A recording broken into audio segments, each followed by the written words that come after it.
दोस्तों, आज हम मांग व मांग के प्रकार का अध्ययन करेंगे। Demand and types of demand. यदि आपने चैनल को सब्सक्राइब नहीं किया है तो जल्द से कर दीजिए, जिससे कि आने वाले वीडियोस की जानकारी आपको तुरंत मिल सके। अर्थशास्त्र का एक महत्वपूर्ण शब्द मांग। मांग का अर्थ व मांग के प्रकार का अध्ययन आज हम करेंगे। मांग का अर्थ किसी वस्तु की उन विभिन्न मात्राओं से है जो उपभोक्ता किसी बाजार में किसी निश्चित समय में उस वस्तु के विभिन्न मूल्यों, उसकी अपनी आय के स्तर और संबंधित वस्तुओं की कीमतों पर क्रय करता है। अर्थात वस्तु मांग मात्रा से संबंधित है। It is a quantity demanded. सामान्यतः आय व अन्य वस्तुओं के मूल्यों को स्थिर मान लेने पर मांग का अर्थ निम्न प्रकार लिखा जा सकता है। किसी वस्तु की मांग उसकी वह मात्रा है जो किसी निश्चित समय में दी हुई कीमत पर क्रय की जाएगी। मांग में निम्न तत्वों का समावेश होता है। पहला, प्रभावपूर्ण इच्छा, इफेक्टिव। पहली है प्रभावपूर्ण इच्छा। किसी वस्तु को प्राप्त करने की इच्छा को पूर्ण करने के लिए पर्याप्त साधन और साधनों को व्यय करने की तत्परता होने पर वह इच्छा प्रभावपूर्ण इच्छा कहलाती है। अर्थात इन तीन तत्वों का समावेश होना आवश्यक है। मांगी जाने वाली वस्तु की कीमत। दूसरा, वस्तु की कीमत बहुत ही महत्वपूर्ण तत्व है। समय विशेष पर बाजार में वस्तु की कीमत और कीमतें ये भी मांग में सम्मिलित है। मांगी जाने वाली वस्तु की मात्रा है। यह संभव मात्राओं की सूची है जिसे उपभोक्ता विभिन्न मूल्यों पर खरीदना चाहता है। अर्थात प्राइस होगी और क्वांटिटी होगी। प्राइस पर कितनी मात्रा खरीदी जाती है वही मांग कहलाती है। और मांग समय और समय अवधि से संबंधित है।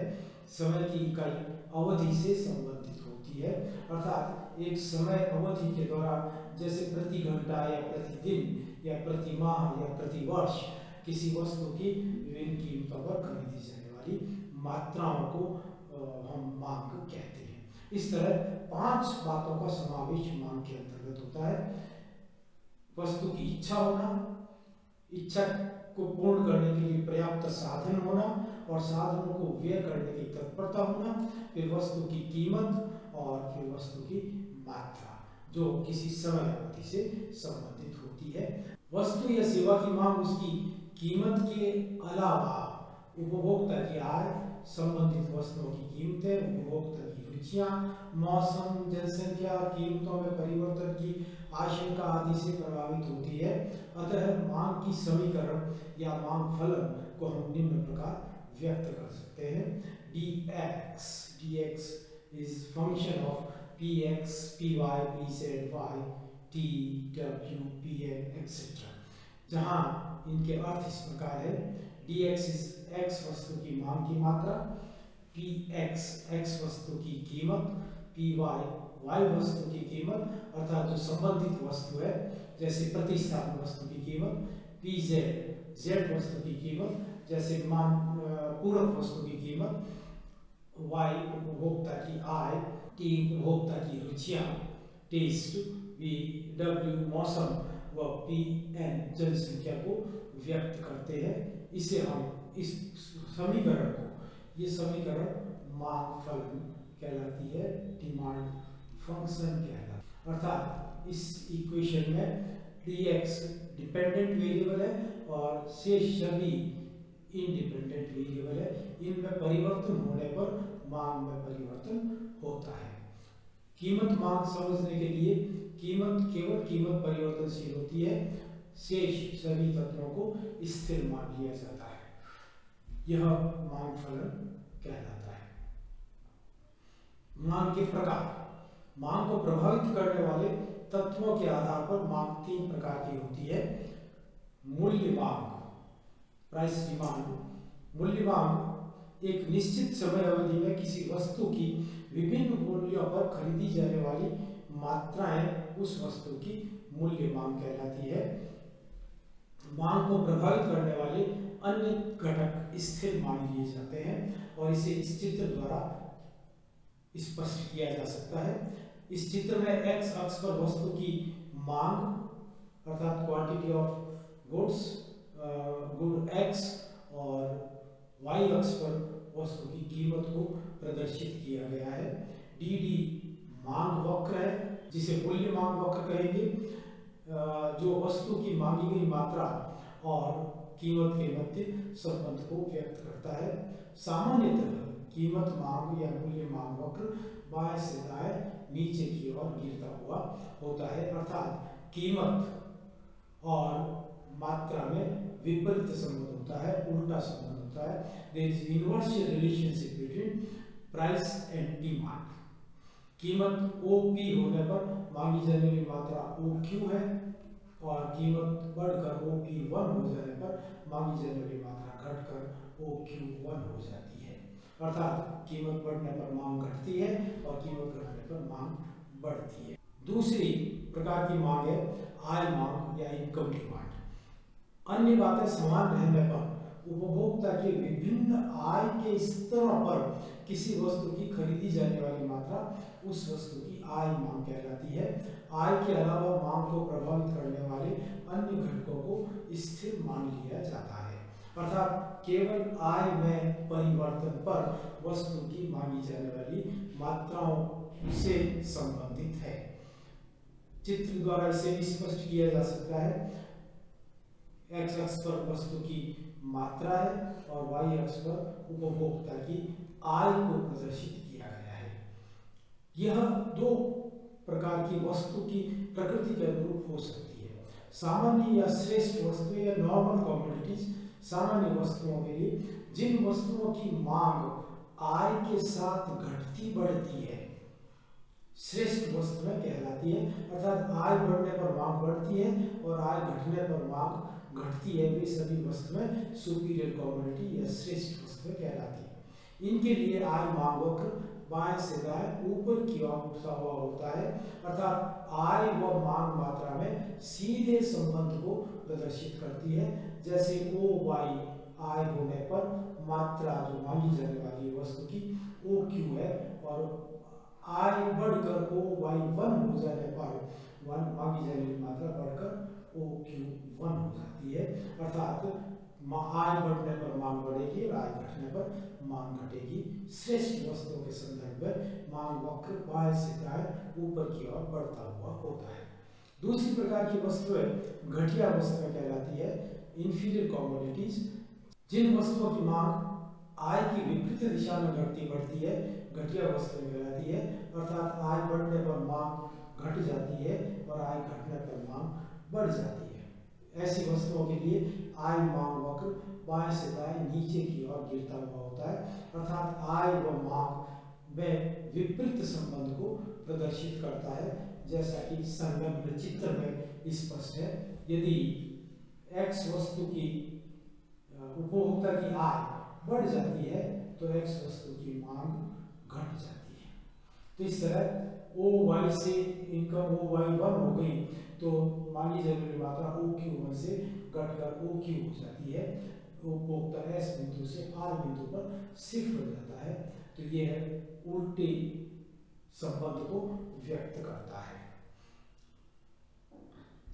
तीसरी तरह की मांग होती है आड़ी या तिरछी मांग, जिसे क्रॉस डिमांड भी बोलते हैं।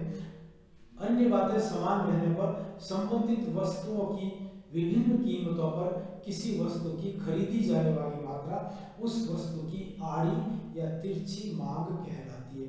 संबंधित वस्तुओं की विभिन्न कीमतों पर किसी वस्तु X है तो संबंधित वस्तु Y होगी, वस्तु Y है तो संबंधित वस्तु X होगी। अन्य वस्तुओं की कीमतों के अलावा मांग को प्रभावित करने वाली अन्य घटकों को हम यहाँ स्थिर मान लेते हैं। यह भी दो भागों में बांट कर हम पढ़ते हैं। पहली है प्रतिस्थापन वस्तुओं के लिए, यदि दो संबंधित वस्तुएं एक दूसरे की प्रतिस्थापन वस्तुएं हैं, जैसे वे वस्तुएं जो एक दूसरे के स्थान पर प्रयोग में ली जा सकती है प्रतिस्थापन वस्तुएं कहलाती है। जैसे चाय और कॉफी या गेहूं और चावल, ये एक दूसरे के स्थान पर, यदि चाय उपलब्ध नहीं है तो कॉफी से काम चल सकता है और कॉफी के स्थान पर हम चाय का प्रयोग भी कर सकते हैं, या गेहूं और चावल का एक दूसरे के स्थान पर प्रयोग किया जा सकता है। ऐसी वस्तुओं में एक वस्तु की कीमत बढ़ने पर दूसरी वस्तु की मांग बढ़ती है, अर्थात सीधा संबंध होता है, एक की कीमत घटने पर दूसरी वस्तु की मांग भी घटती है। जैसा कि चित्र में स्पष्ट है, चित्र में cross demand for substitute goods बताया गया है। x वस्तु की मात्रा और y वस्तु की कीमत py और x qx। तो py, अगर y वस्तु की कीमत, मान लीजिए चाय की कीमत बढ़ती है, तो चाय की कीमत बढ़ने पर तुलनात्मक रूप से कॉफी सस्ती हो जाती है, तो उसकी मांग बढ़ जाएगी। यदि चाय की कीमत घटती है तो तुलनात्मक रूप से कॉफी महंगी हो गई, तो उपभोक्ता कॉफी से चाय की तरफ आ जाएंगे, कॉफी की मांग घटा देंगे। दूसरा होता है पूरक वस्तुएं, अर्थात वे वस्तुएं जो एक दूसरे के बिना प्रयोग में नहीं ली जा सकती है, जिनका प्रयोग एक साथ करना आवश्यकता संतुष्टि के लिए आवश्यक होता है, वे पूरक वस्तुएं कहलाती है, कॉम्प्लीमेंट्री गुड्स कहलाती है। जैसे कार और पेट्रोल, चाय और चीनी आदि। ऐसी वस्तुओं में एक वस्तु की कीमत बढ़ने पर दूसरी वस्तु की मांग घटती है, या एक की कीमत घटने पर दूसरी वस्तु की मांग बढ़ती है, और यह संलग्न चित्र में स्पष्ट है। Cross demand for complementary goods, इसका मांग वक्र बाएं से दाएं नीचे की ओर गिरता हुआ होता है। जैसे प्राइस, कार की प्राइस और पेट्रोल की मांग, कार की प्राइस अगर PY से बढ़कर PY1 हो जाती है तो पेट्रोल की मांग घट जाएगी, अर्थात कारों की मांग भी घटेगी और उसके साथ साथ पेट्रोल की मांग भी घटेगी, या कीमतें घट जाकर PY1 से PY हो जाती है, तो उपभोक्ता मांग वक्र के R बिंदु से S बिंदु पर चला जाएगा, अर्थात पेट्रोल की मांग भी बढ़ाएगा। इस तरह पूरक वस्तुओं के संदर्भ में मांग वक्र बाएं से दाएं नीचे की ओर गिरता हुआ होता है।